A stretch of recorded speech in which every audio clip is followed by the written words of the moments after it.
compartilhar hoje um texto aqui. Aí fica à vontade aí quando quiser partilhar junto também. Estamos aqui. Mas eu estava hoje estudando, meditando, orando também aqui nesse tempo que a gente tem. Aí me veio um texto, né, de João 14, 12, que diz assim, João capítulo 14, versículo 12. Digo-lhes a verdade, aquele que crê em mim fará também as obras que tenho realizado, fará coisas ainda maiores do que estas, porque eu estou indo para o Pai.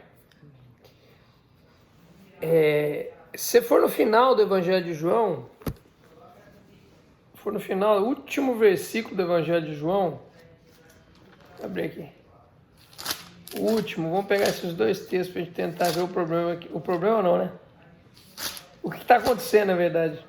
A gente chega aqui no último texto de João, diz assim, o último versículo do livro de João, do Evangelho, 25, capítulo 21, versículo 25. Jesus fez milagres, Jesus fez muitas outras coisas.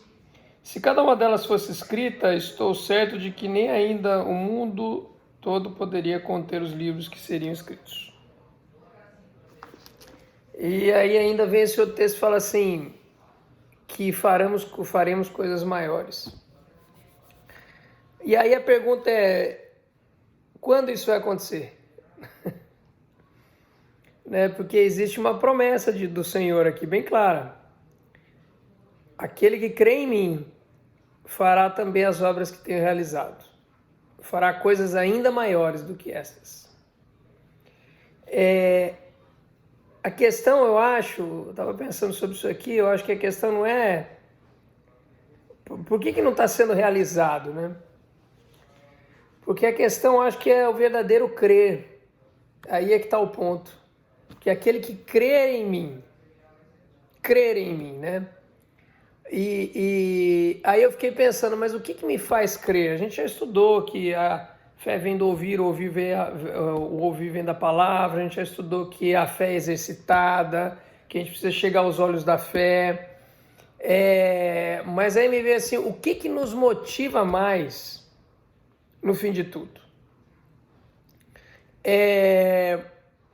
Se a nossa motivação, como eu falei ontem, é não ir para o inferno, é evitar viver talvez a gente tenha mais dificuldade de crer. E aí eu comecei a pensar que eu não tenho fé porque eu digo que eu quero ter fé e eu decido que eu quero ter fé. Isso também acontece, é uma decisão, não estou excluindo que seja uma decisão, porque nós já concluímos isso aqui nos outros estudos, que a fé é decisão. Eu tomei a decisão. Agora, o que me motiva a não sair desse caminho e o que me motiva essa fé crescer a tal ponto de eu crer e fazer coisas maiores do que o próprio Jesus aqui que ele nos coloca, parece até que a gente está blasfemando quando fala isso, mas ele nos falou isso.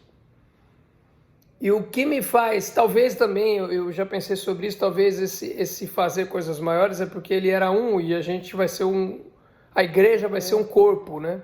Digo a gente para não achar que eu sou, mas eu digo o corpo que se levantará é um coletivo. Pode ser, mesmo que seja, eu acho que não exclui esse entendimento de que o problema é crer. E aí, o que eu estava dizendo é o seguinte, o que me motiva a crer? O que me motiva a crer é saber que o Deus é fiel. É conhecer o caráter de Deus. Por isso que eu comecei a fazer esse ciclo aqui na minha cabeça, assim, a fé vem do ouvir e ouvir a palavra. Porque quando eu ouço a palavra, quando eu entendo, e ali é o meio que eu tenho hoje para conhecer esse Deus, que é dificílimo da gente conseguir acessar e entender algo que é muito além da gente. Então nós temos a palavra de Deus. Ele nos deixou o livro para a gente poder entender algo que é muito superior a nós. Mas quando eu começo a entender isso, eu começo a ler a Bíblia, eu começo a conhecer o caráter de Deus. O princípio de Deus, a fidelidade de Deus. Saber que em Deus eu posso descansar primeiro. Isso eu aprendo na palavra. Saber que em Deus, que Deus tem as suas promessas que são imutáveis. Saber que Deus dá dons que são irrevogáveis. Saber que Deus dá uma graça que é soberana. Eu acho que esses 4 princípios são motivadores para essa decisão. Porque se eu tivesse dúvida, e aí é uma pergunta que a gente tem que se fazer para nós mesmos, se eu tiver dúvida do caráter de Deus, se eu tiver dúvida dos princípios de Deus, se eu tiver dúvida de uma dessas coisas aqui, que Ele me dá o descanso verdadeiro, que as promessas dele são verdadeiras e imutáveis, que os dons são irrevogáveis e que a graça é soberana, se eu tiver dúvida de algum desses princípios, eu começo a ter a minha fé abalada. Por mais que eu queira estudar e me fortalecer, e eu sei que é uma decisão, mas eu posso entrar em conflito. Porque eu não sei com quem eu estou andando. Então, o que eu queria conversar hoje é isso, a gente começar a conhecer mais o nosso Pai. Conhecer os princípios do nosso Pai, os valores do nosso Pai, a cultura do nosso Pai. O quanto eu descanso, a promessa dele me dar o descanso, a promessa dele me dar um dom irrevogável, a promessa dele ser fiel nas suas promessas, não mudar de ideia. Quando eu começo a entender as histórias da Bíblia e ler a Bíblia com mais profundidade, eu começo a conhecer esse caráter de Deus. E eu começo também a entender o tamanho desse Deus, que ele se mostra como o Criador de todas as coisas, onipresente e onisciente, tudo em todos, alfa, ômega, o princípio e fim. Esse Deus, ele começa a ficar, eu começo a ver quem é ele, não é só, que eu vejo assim, Deus é uma vez eu acho que eu vi um pastor, não sei quem foi, se foi o Ed René, algum que eu estava ouvindo há muito tempo atrás e me ficou marcado quando eu vi isso, que Deus é uma etiqueta que você põe, ele é um rótulo. Deus é um rótulo. Eu posso pôr esse rótulo onde eu quiser. Eu posso pôr esse rótulo no dinheiro, porque Deus é tudo aquilo, a gente sabe disso, né? Deus é tudo aquilo que tem capacidade de me fazer mudar a minha vida, e os meus princípios, e o meu humor, e a minha paz é tirada por esse Deus, ou fornecida por esse Deus, porque Deus tem essa capacidade. Agora, Deus é um rótulo. Eu posso pôr o rótulo no dinheiro, eu posso pôr o rótulo nos meus filhos, eu posso pôr o rótulo na minha casa, eu posso pôr esse rótulo no meu emprego. Eu posso pôr esse rótulo nesse ser que nós estamos falando e que chamamos de Deus. Só que eu tenho que saber onde eu estou pondo esse rótulo. Quem é esse Deus que eu chamo de Deus? Que a si mesmo se chama de eu sou. Então ele mesmo se chamou de Deus, ele é. Agora, assim, se eu não entender o caráter, o princípio dele, eu não vou ter a motivação para crer e fazer coisas maiores do que eu tenho feito hoje. Eu acho que é isso que nos faz ser apaixonado por Deus. Amém. Quando a gente entende quem é Deus. Amém. Às vezes eu leio uma história ou outra da Bíblia e eu falo, nossa, isso aqui é demais, essa postura é muito honrosa. Esse ser, esse fazer dele aqui, essa atitude é uma coisa... Quando você lê as histórias de Jesus e vê tudo com a forma como ele tratava as coisas, você fala assim, rapaz, eu começo a entender quem é esse Deus na pessoa de Jesus. Que é a principal forma de eu conseguir enxergar e fazer identificar esse caráter do Senhor. Por isso que a gente se apaixona por Jesus. Porque é nele que a gente vai ver o espelho das formas como a gente pode entender um Deus sendo manifesto na natureza, em Jesus. Além de todas as manifestações do Velho Testamento. Então, eu queria trazer alguns textos aqui para a gente meditar e fortalecer esse nosso conhecimento.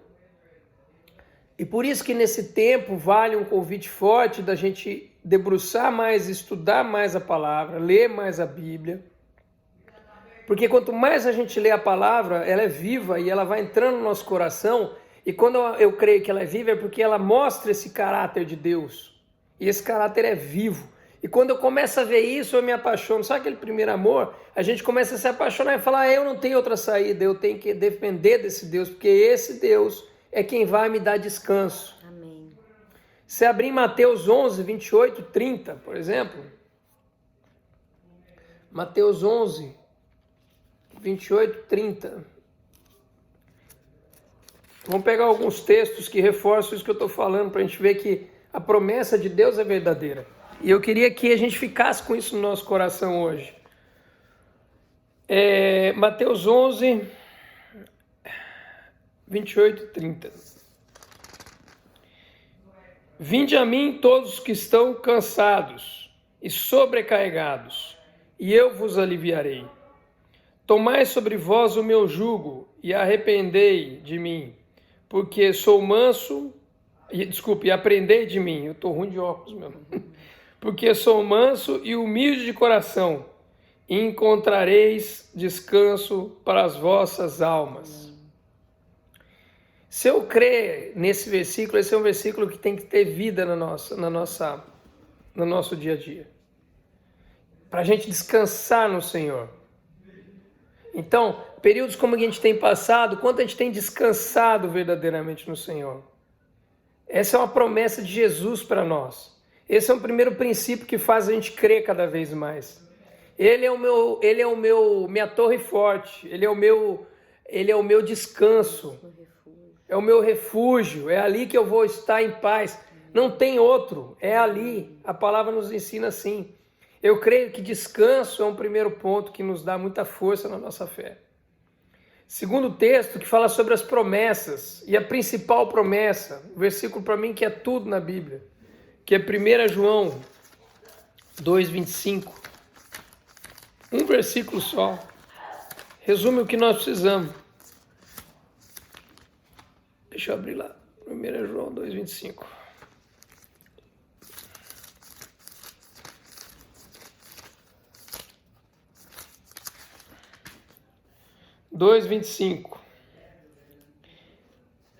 E é esta a promessa que ele nos fez, a vida eterna. É esta a promessa. Gente, aí eu fico pensando assim, se a base de crer é entender essa promessa, e eu entender que o que ele falou, a gente sabe que o que Deus fala, ele não volta atrás. Se eu creio que o que ele falou é verdadeiro e que uma vez ele me deu essa promessa, quando isso cair verdadeiramente no nosso coração, o que eu creio, eu estava pensando nisso, se isso realmente for verdade na nossa vida, eu creio que eu já tenho a vida eterna. Viver passa a ser algo completamente diferente, viver esse mundo. Porque eu já tenho uma promessa de uma outra vida. E melhor. Então, viver... O mundo morreu, na verdade. Aí você começa a enxergar como Jesus enxergava. Ele via o quê? Um mundo caído, morto. Uma passagem de um mundo que está em decadência. Porém, já sabendo que ele não é desse mundo, como Jesus mesmo falava. De compaixão, né? Exato. E olhando com compaixão esse mundo. Com compaixão e com sede de que todos enxerguem o que você está enxergando. Quando esse versículo cai no nosso coração verdadeiramente, nada mais tem valor. As únicas coisas que têm valor, eu estava pensando nisso, o que continua tendo valor para mim se eu entender isso? Porque assim, vamos lá, se a gente entender que a vida não é essa, a vida eterna é uma promessa real, eu não quero mais viver. Porque eu quero algo melhor. Mas a gente vai para o segundo estágio, que é entender o seguinte, se eu estou aqui, o que é a vida? Ninguém pediu para nascer. A vida é um presente. Deus deu. Ninguém escolheu nascer. Nós nascemos. Por Nós isso todos que temos um propósito. então nós temos um propósito com esse presente. Exato. Se eu nasci e se isso é um presente de Deus para mim, eu não querer viver essa vida na vida natural, que é um presente de Deus, porque eu não escolhi. Isso eu creio que Deus me fez, a Bíblia diz que me conhece antes do ventre e que Ele me formou, li ontem Salmos, né? E Jeremias também tem. Então, se eu sou um cara escolhido antes de ter formado no ventre da minha mãe, eu recebi um presente. Deus me deu o presente de estar aqui. Agora, que presente é esse? Que presente é esse? Que quando eu chego aqui, eu vejo que eu não tinha que estar aqui. Então a questão é que a resposta é, não é que eu não tinha que estar aqui. Eu tenho que estar aqui. Só que eu tenho que estar aqui com uma missão. Com uma missão e uma mente lá. Amém. E aí o que eu fiquei pensando, o que tem valor então na vida? Uma coisa que eu já compartilhei com alguns de vocês, que Deus falou no meu coração fortemente há uns anos atrás. Que a nossa vida é uma grande metáfora. Não fosse assim, Jesus não se colocaria como filho de Deus. Porque ele não é filho. Ele é o próprio Deus. Ele é o próprio Deus. Quem me vê, vê o Pai. Quando ele se coloca como filho, tem um ensinamento.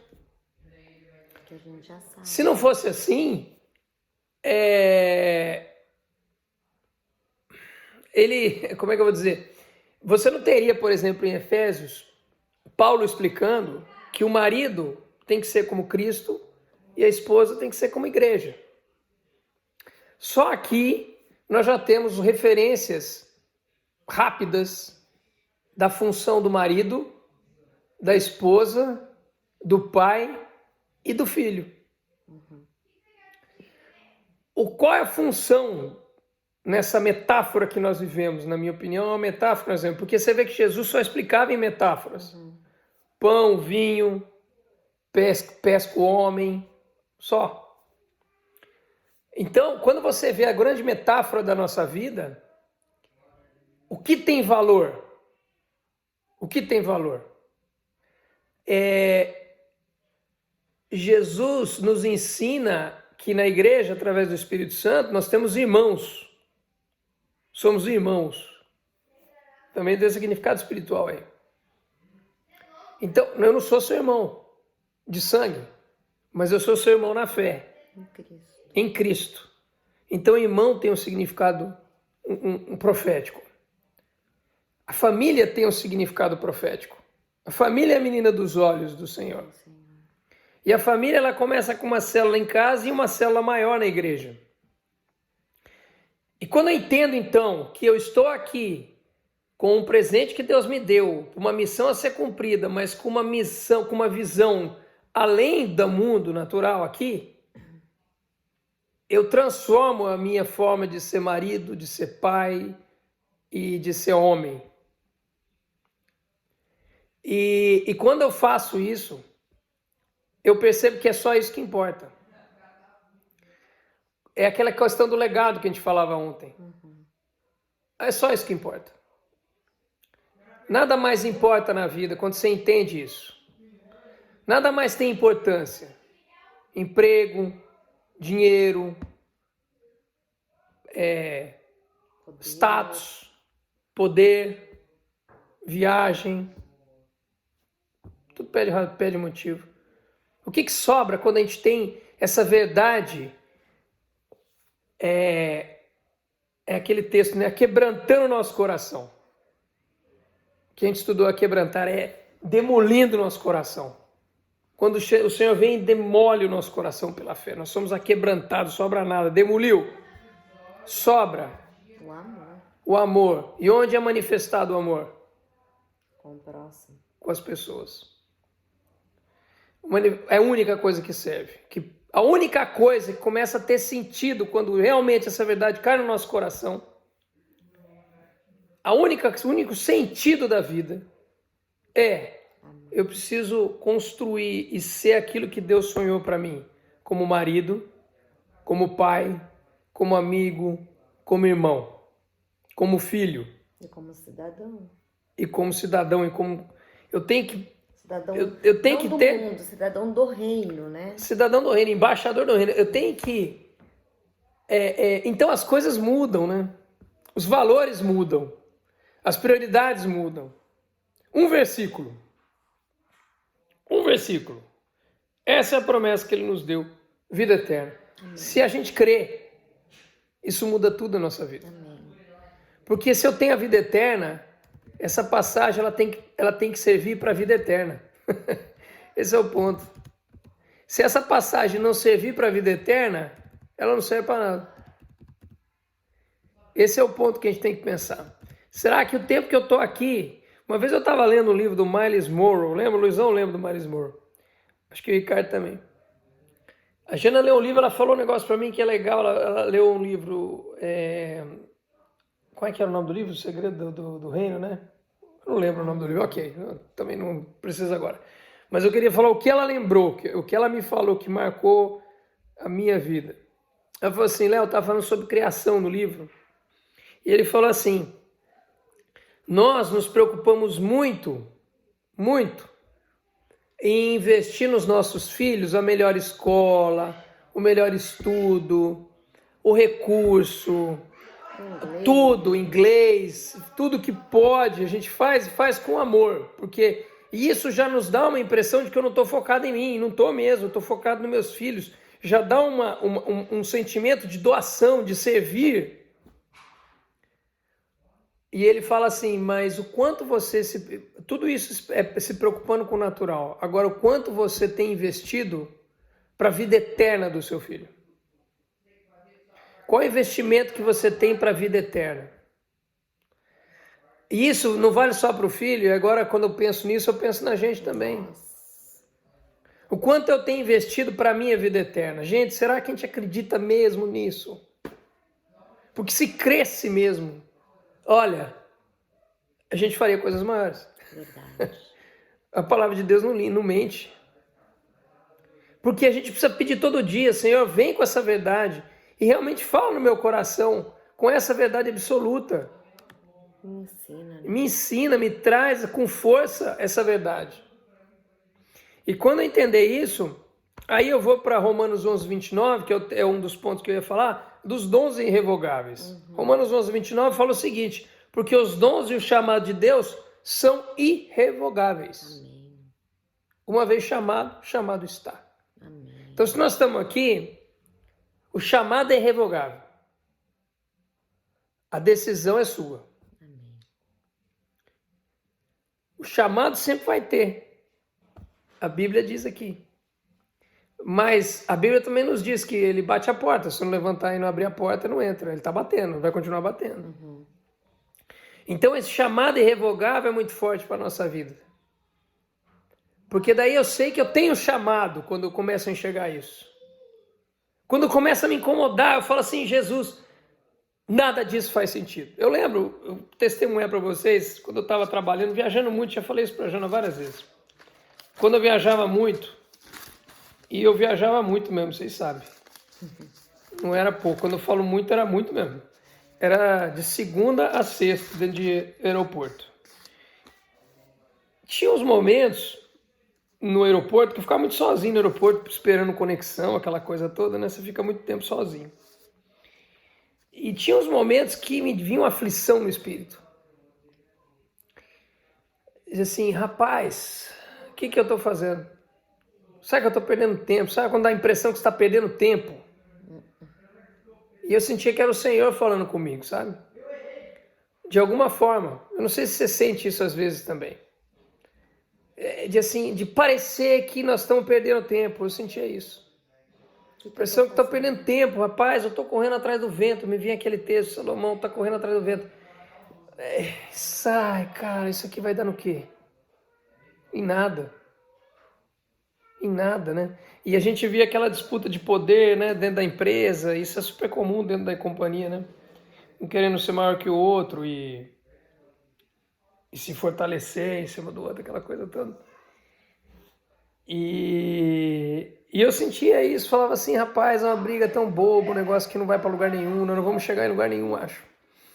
Porque eu creio nisso, eu acho que todo mundo que está aqui tem um chamado. E o Espírito vai nos incomodar. Porque a gente tem que fazer alguma coisa aqui. Nós não estamos aqui de passeio, isso que eu quero dizer. Eu queria entrar agora num outro tema que, assim, já está claro que se eu realmente entender esses princípios de Deus, a minha fé, ela não vai ser só porque eu decido, vai ser porque eu conheço o meu Deus e sei que Ele é fiel. Então, se eu tiver certeza, mas eu não posso ter dúvida, se eu tiver certeza que meu Deus é fiel, o que acontece? Eu sei com quem eu estou andando. E se eu sei com quem eu estou andando, eu abraço a causa e nós vamos junto. Amém. Agora tem uma coisa mais bonita aí, que eu acho lindo. Deixa eu ver o texto aqui.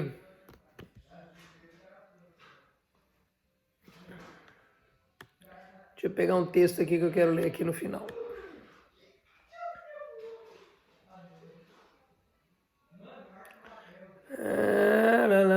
Eu separei um texto para ler. Não perdeu.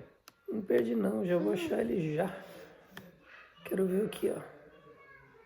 Filipenses, esse aqui, ó. Filipenses 1:6. E tem o Romanos 8:30 também. Eu vou ler o Romanos 8:30 primeiro. Aí é um outro ponto que eu queria falar, que eu estava pensando nisso. Falei, cara, mas eu não tenho condição. Porque a minha carne é fraca. Porque eu não consigo... Quando eu creio nisso, igual agora, eu posso estar crendo. Você está ouvindo e falando, eu criei. Meu Deus, não faz mais sentido viver sem essa verdade. Passar 10 minutos a gente já perdeu esse entusiasmo. Primeira oportunidade de viajar, a gente já distrai. Primeira porta aberta aqui pra gente, liberou, não tem mais coronavírus, você já está querendo correr atrás do dinheiro. E é verdade. Abriu a porta, eu tô indo voltei para a minha vida aqui, eu começo a me distrair. É o perigo, né? Aí Deus é maravilhoso. Aí que a gente vê como Deus é maravilhoso. Porque daí Ele nos sustenta nesse processo. E como propósito Ele subsistir. Então o próprio Espírito de Deus em nós nos faz conhecer o caráter de Cristo e nos retroalimenta essa fé. É pelo Espírito e pelo próprio Deus. Então Deus, vamos ler o texto que vai explicar bem o que eu estou falando. Romanos 8:30. E aos que predestinou, ou seja, que escolheu, não precisa discutir, vamos discutir agora a predestinação aqui. Vamos só pegar o segundo aqui, vai. A esses também chamou, vamos começar no segundo. Aquele chamou, aos que chamou, a estes também justificou. Então atenção, se somos chamados, já estamos justificados. E a estes também glorificou. Se você é chamado, a justificação e a glorificação de Deus já foi feita. Amém. Ele já fez. Agora se a gente abrir em Filipenses, então guarda aí, segura aí. Segura aí. Vamos para Filipenses. Filipenses 1:6. Isso aqui, ó, essa carta de Filipenses, ele está dando... Eu não sei se eu leio desde o começo, deixa eu ver aqui. Pode ser. Vamos no 3, eu vou ler o 3. Eu vou começar no 1:3, tá? Capítulo 1, versículo 3. Isso que eu estou falando, que Deus... Aí você conhece o caráter de Deus. Deus é maravilhoso, porque Ele te chama e não te abandona. Porque Ele sabe que você só segue se você conhecer Ele intimamente. Conhecer o caráter e os princípios, a cultura do reino e os valores do Senhor. Só que Ele, através do Espírito Santo, isso que é maravilhoso no Senhor, Ele não nos abandona. Amém. Então a boa obra vai ser feita através do Santo Espírito, não é através da nossa intelectualidade, do nosso querer, do nosso fazer, mas o Senhor cumpre em nós, e graças a Deus que nós estamos aqui ouvindo, porque isso dá a entender que nós somos chamados. Amém.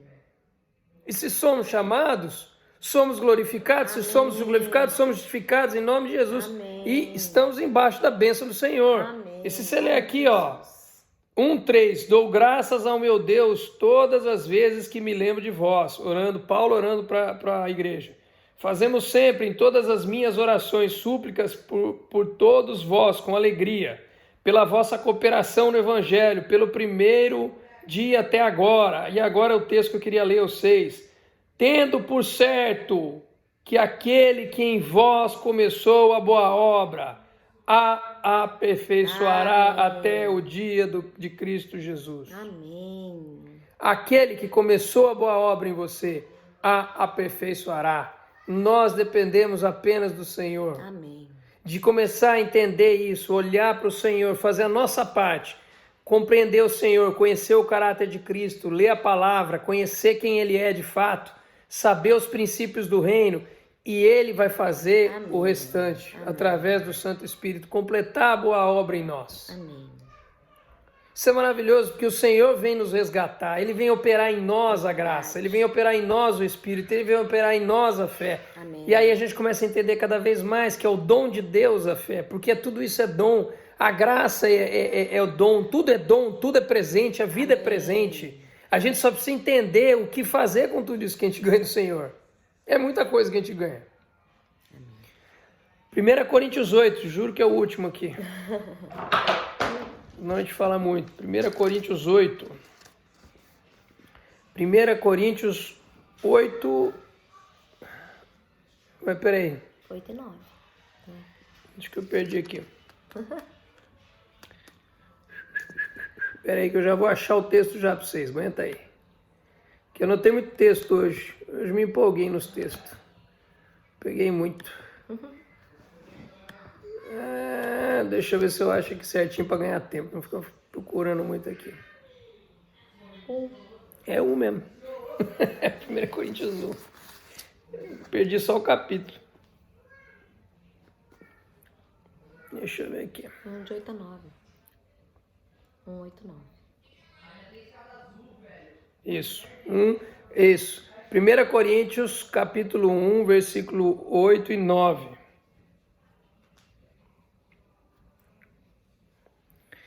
Ele os manterá firmes até o fim. Nos manterá firmes até o fim. Primeira frase. Quem? O Senhor nos manterá firmes. Não somos nós. Ele nos manterá firmes até o fim. De modo que vocês serão irrepreensíveis no dia do nosso Senhor Jesus Cristo. Por quê? Porque Ele nos manterá firme. E o 9. Fiel é Deus, pelo qual fostes chamados para a comunhão de seu Filho Jesus Cristo, o nosso Senhor. Ele nos manterá firmes. Qualquer receio que a gente tenha de não estar pronto, acaba aqui. Porque Ele nos manterá firmes. E você tem que ler o texto ali para cima. Se estivermos andando no Senhor, caminhando no Senhor, buscando a palavra, jejuando, orando, Ele nos manterá firmes. Amém. Ele nos sustenta. Amém. Até nisso. De modo que vocês serão irrepreensíveis no dia do nosso Senhor Jesus Cristo. Salvos, irrepreensíveis, justificados e glorificados. E aquele que começou a boa obra há de cumprir toda a obra na nossa vida no dia do nosso Senhor Jesus Cristo. Então Ele tem tudo preparado para nós. A fé, que é um presente de Deus também, ela deve começar a ser buscada por nós, eu entendo assim. E ela deve ser alimentada pelo entendimento de quem é Deus. A partir daí, eu creio que o Senhor vai fazer uma obra cada vez maior na gente. Por isso que aqueles momentos que a gente vive, eu já estava pensando nisso, tem momentos que a gente vive com Deus, que é engraçado, E a gente fala, nossa, tá avivado, o cara tá firme, nossa, só tá falando nisso, tá no Senhor. Por quê? Porque é assim que funciona.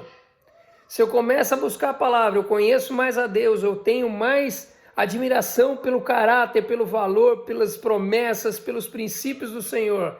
O Espírito de Deus vem em mim e cumpre a boa obra. Me fortalece, me enche de toda a fé que eu preciso. E eu começo a ver essa vida diferente. E aí eu começo a sentir uma paz que vem do Senhor. Aí eu começo a entender o que é o perdão. Aí eu começo a entender o que é relevar as coisas e saber que tudo está na mão do Senhor. Até o que é amar os meus inimigos. Porque tudo ficou num segundo plano. Porque o primeiro plano é o reino. O primeiro plano é eu manifestar a vontade de Deus na minha vida. Quem sabe qual é? Está claro aqui. Começa dentro da minha casa. Começa nesse tempo que eu estou aqui. Então eu orar todo dia, porque se eu conseguir ser melhor aqui, com a minha esposa, com meus filhos, com a minha mãe, como filho, como marido, como amigo, como irmão, com vocês, a gente começa a entender o sentido disso tudo aqui. E... Pode, amor. E aí Qualquer um pode falar aí, eu já falei quase 40 minutos. Eu creio assim que a gente já falou sobre isso. Eu creio que esse tempo é o tempo que o Senhor tem nos abastecido com o maná. Amém. Porque nós estamos agora em casa sendo abastecidos pelo Espírito Santo. O Senhor tem nos dado o maná a cada dia. Eles têm nos dado força, esperança, e a gente está reunindo, crescendo, orando. Por quê? Porque a hora em que Ele nos enviar, nós temos que fazer algo. Amém. E ontem eu falei pro Léo, Léo, sabe que a gente precisa entender? O que esse Espírito Santo em nós que Ele nos dá? Se a gente entendesse a grandeza disso em nós, nós já estaríamos fazendo grandes coisas, mas a gente ainda não entende o que é isso.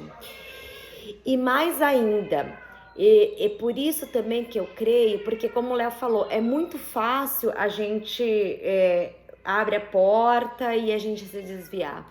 Por isso que eu acho que é muito importante a gente estar andando com as pessoas que a gente crê que compartilha e come do mesmo pão.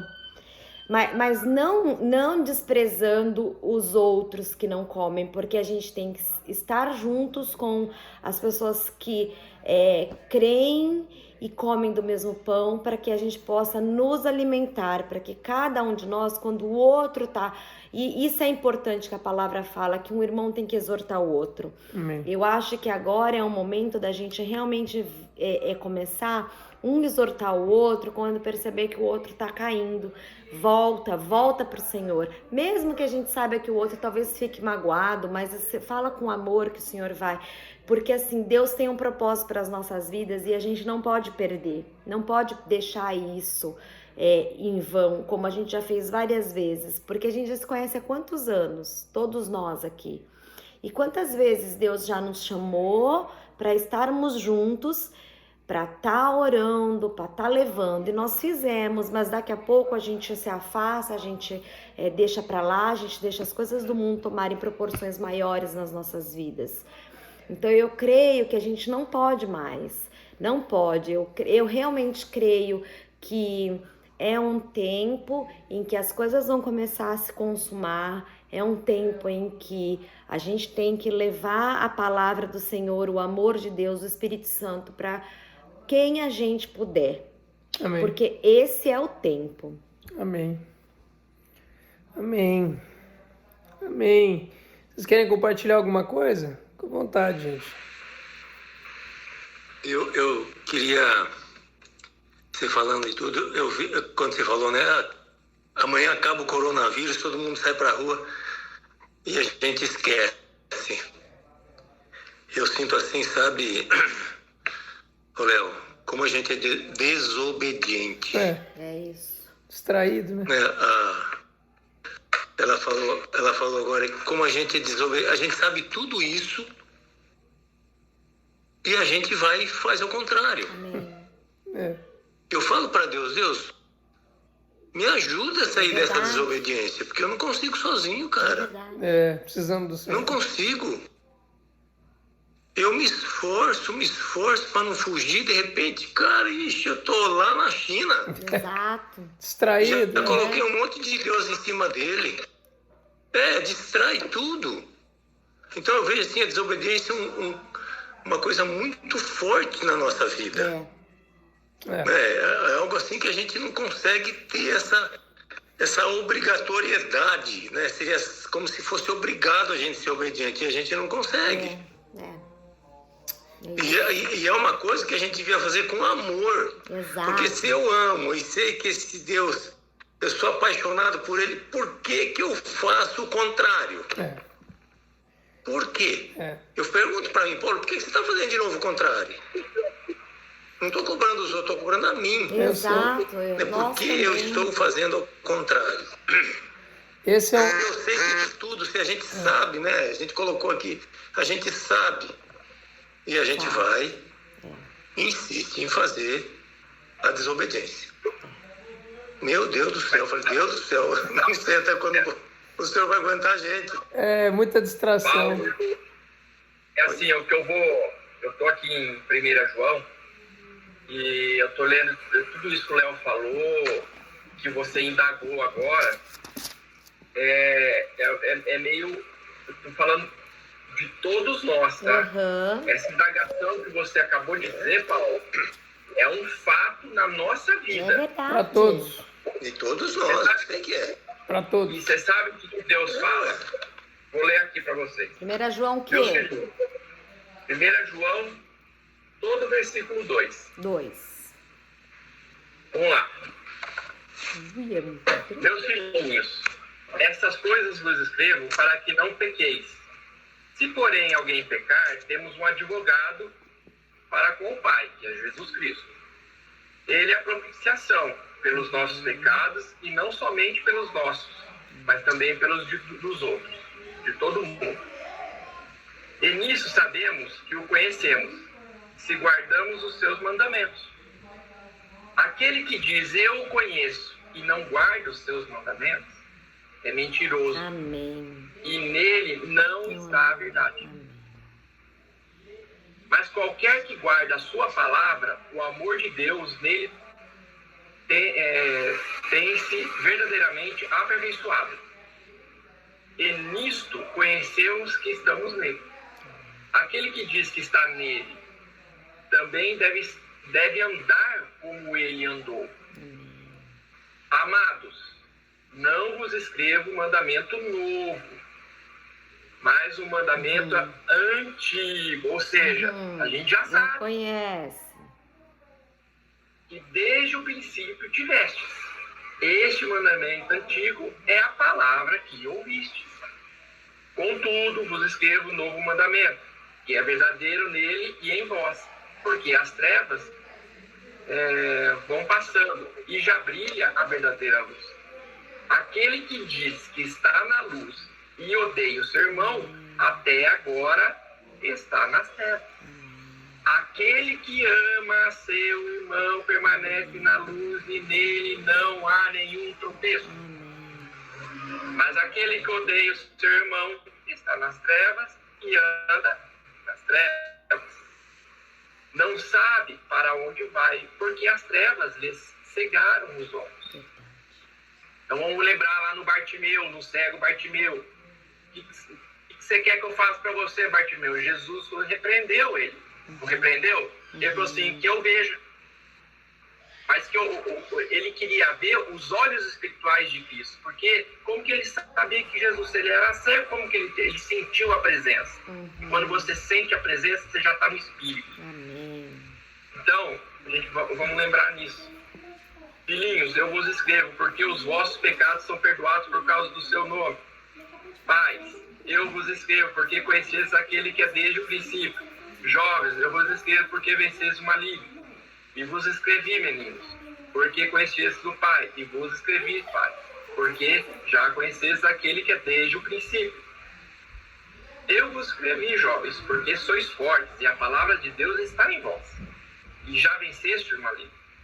Não ameis o mundo, nem o que há no mundo. Se alguém ama o mundo, o amor do Pai não está nele. Pois tudo que há no mundo, a concupiscência da carne, a concupiscência dos olhos e a sabedoria da vida não é do Pai, mas do mundo. Ora, o mundo passa e a sua concupiscência, mas aquele que faz a vontade de Deus permanece para sempre. Amém. Amém. Bom, Amém. gente, né, assim, é uma coisa que a gente se pergunta, mas a gente sabe da resposta, né? É que na verdade eu acho que o versículo-chave aqui, Luizão, é aqui, ó, o 16. Pois tudo que há no mundo, a cobiça da carne, que é difícil se bater, a cobiça dos olhos de Adão, viu e viu que era bom, a soberba da vida, que derrubou Salomão e que deixa a gente soberbado, tudo é bom. Jesus já nos alerta, não junta ouro na terra porque vai comer, junta ouro no céu porque não vai acabar. Isso tudo não é do Pai. Eu acho que esses 3 pontos aqui que João fala é que a gente tem que estar atento.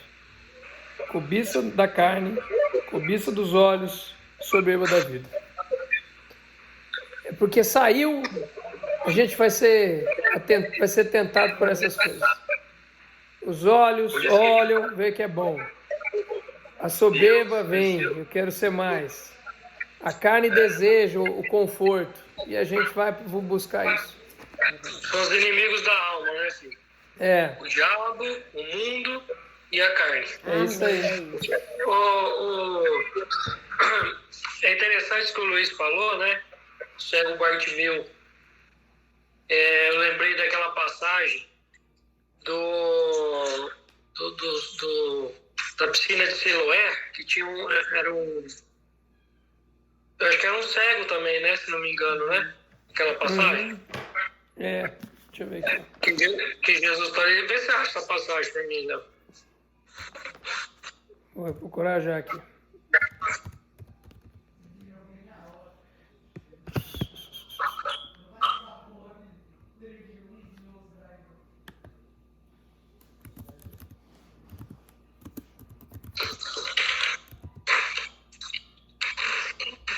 Do Siloé, da piscina de Siloé, lá que Jesus cura.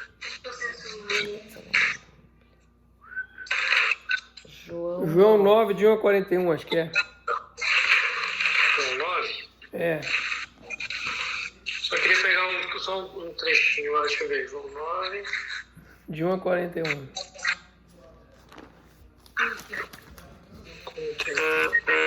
Opa! Tocaram aí, alguém ligou pra alguém aí. É aqui no meu celular. Aqui, ó. Vamos pegar o versículo, o 3 aqui, ó. Quando Jesus ia passando, viu um homem cego de nascença. Os discípulos de Jesus perguntaram: Rabi, quem pecou?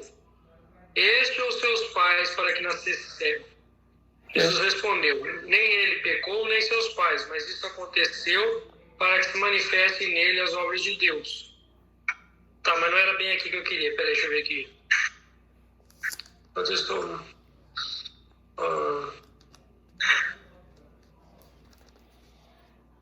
É João também, né? João, capítulo 9, Luizão. Capítulo 9. Não, é o Evangelho de João. É o Evangelho de João, a cor do cego de nascer. Isso aí. Peraí, deixa eu só ver o que é. Eu acho que é depois do 35 lá, cegueira espiritual.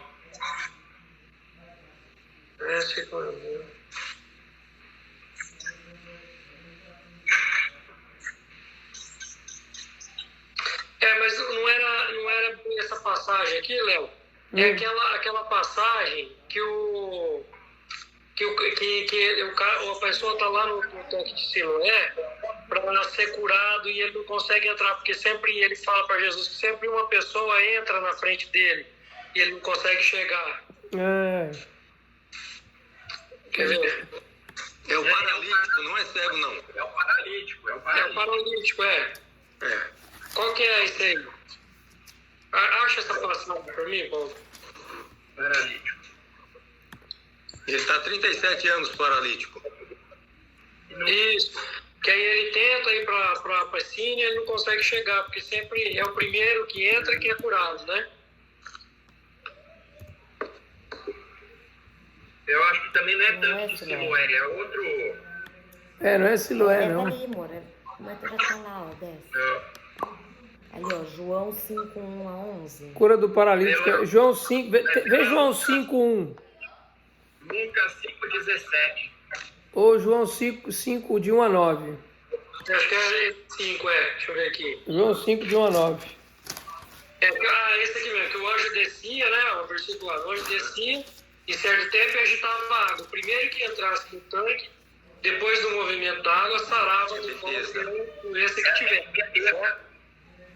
Que era a piscina lá, né? Betesda. De Betesda, né? É isso. Aí, ó, estava ali um homem inválido, havia 38 anos. Jesus, vendo deitado e sabendo que estava nesse estado havia muito tempo, disse: queres ser curado? Respondeu-lhe o enfermo: Senhor, não tenho ninguém que me ponha no tanque quando a água é agitada. Enquanto estou tentando entrar, desce outro antes de mim. Então Jesus lhe disse: levanta-te, toma a tua esteira e anda. Uma coisa que eu queria chamar a atenção aqui, Léo. O Luiz falou da cegueira, por isso que me veio essa passagem. Porque é o seguinte, a nossa vida, por que será que é difícil de a gente crer que a gente pode fazer obras ainda maiores do que Jesus fez, como você falou do início? Porque existem os inimigos da nossa alma, como está falado ali, né? Como vocês mesmos falaram, do pecado, da soberba, da carne, do mundo, né? E na realidade o que existe são esses inimigos trabalhando na nossa alma para dizer que a gente não é o que a gente é. Eu entendeu? creio. Eu creio. E por que acontece isso? Essa passagem é muito clara, que o Luiz falou lá da cegueira espiritual. A gente tem essa cegueira espiritual.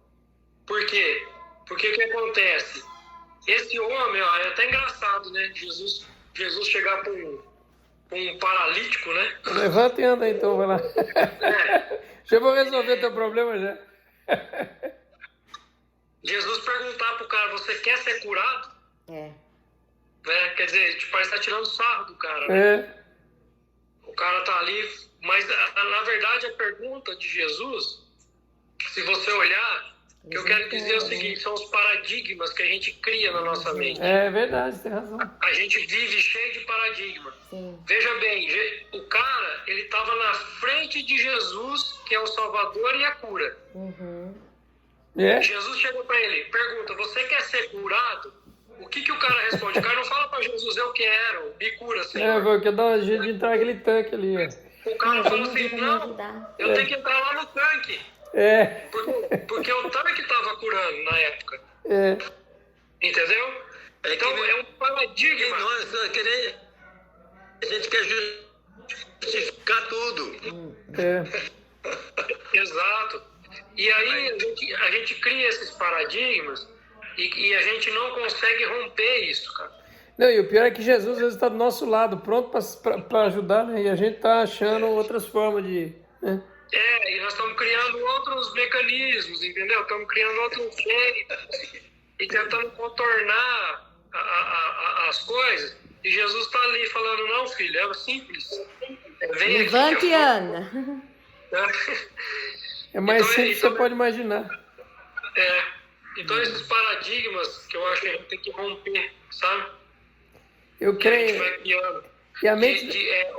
O racionalismo exagerado, sabe? Que tudo tem que ter uma razão para se acontecer, tudo tem que ter uma explicação lógica. É verdade. São coisas que a gente não consegue romper o sobrenatural. De acreditar que Deus pode ir lá e mudar e fazer diferente. Deus pode chegar aqui e fazer diferente na minha vida. Deus, às vezes é o mérito de ter mérito, porque eu acho que quando eu sou pecador, Deus não me ama mais e Deus não, já me excluiu do chamado dele. Né? E a gente viu hoje, Não, você já foi chamado, você já está glorificado, Amém. você, só falta você manifestar. Exato. Só falta a gente decidir fazer, né? Exato, Como é E a gente simples, fica né? E ao naquele mesmo tempo... paradigma, não, Tomar, eu não sou digno, levantar não, e eu sou andar. capaz, não, eu não consigo, não, isso aqui eu não vou dar conta, né? Então esses paradigmas, cara, igual esse paralítico aqui, a cegueira que o Luiz falou lá, a gente tem que romper isso aí, sabe? Pedir para Deus romper na nossa Amém. mente isso. Amém, verdade. E nesse texto ainda tem outra questão de paradigma que você fala, que continuando o texto, o cara ele não conhecia Jesus, né? Ele estava lá verdade. esperando, ele não sabia quem era Jesus. Verdade. E Jesus falou pra ele, levanta e tal, toma sua esteira e anda. Aí quando ele chegou andando lá pros caras, os caras falaram, velho, por que você tá andando hoje se hoje é sábado? Tipo, você não pode estar com a sua esteira. Tá andando que hoje é sábado. Aí, É o fim, né? Os caras já conheciam o cara, sabia que ele era paralítico. E foram questionar por que ele tava ainda. Tipo, o cara foi curado, os caras, não, ninguém liga porque você foi curado. Você tá andando que Hoje você não podia ter sido curado, né? hoje você não podia ter sido curado. Tipo, olha o barato do texto, cara. É uma loucura, né? Mas Uma é a questão loucura, da, loucura. da legalidade, né? Mas é legalidade, é o que o Ricardo tá falando também, os paradigmas, a cabeça nossa não consegue conceber essa manifestação de Deus, porque nós somos cabeça caída. O versículo que você leu hoje, né? Você leu lá no 25, é o último versículo lá de João lá, antes de, né? Ele fez tantos outros milagres, mas tantos, Não caberia no livro, nem o livro do mundo. que ele cometeu, que nem o oficial, Senhor, por meu filho tá lá, tá, minha filha, né? Tá lá, tá enferma, não sei o quê. Jesus falou assim, mas você crê? Ele falou assim, eu creio. Ele falou assim, então tá, você crê? Tá curado. Simples assim. Ele não foi embora. Ele ficou lá, ele dormiu, e no outro dia ele falou que ele já tinha certeza. Aí o Senhor falou, não, já não vi tamanha fé, né? Então, nossa, se a gente for ficar enumerando aqui, que nem aquele versículo falou, cara, é uma coisa assim, tem tantos sinais, tantas coisas que por que a gente é incrédulo ainda? A gente fica metendo pau não é metendo pau, mas muitas vezes a gente questiona as pessoas que estavam falando, nossa, se eu estivesse lá, eu não ia questionar. Será? Você ia estar lá. Questionar é da natureza humana. Você ia estar lá embaixo da cruz e Não acreditar é da natureza humana. falando que É interessante você estar falando. O Guilherme falou, a gente estava vendo sobre Jesus, a gente está estudando, vendo sobre isso. Ele falou, nossa, pai, eu acho que se eu tivesse lá, será que também não estaria um desses que estaria julgando, falando? E vai lá, você é um impostor, não é? Com certeza. Isso aí é o efeito manada também, né? Todo mundo vai, Todo mundo tá... Você faz parte daquele negócio, daquele sistema. Você tá inserido ali. É a mesma coisa que acontece hoje. Você ia subir lá e falar, Nós somos privilegiados que o Espírito Santo ainda tem nos ajudado a estar tentando andar contra a maré. Amém. Vamos orar? É isso.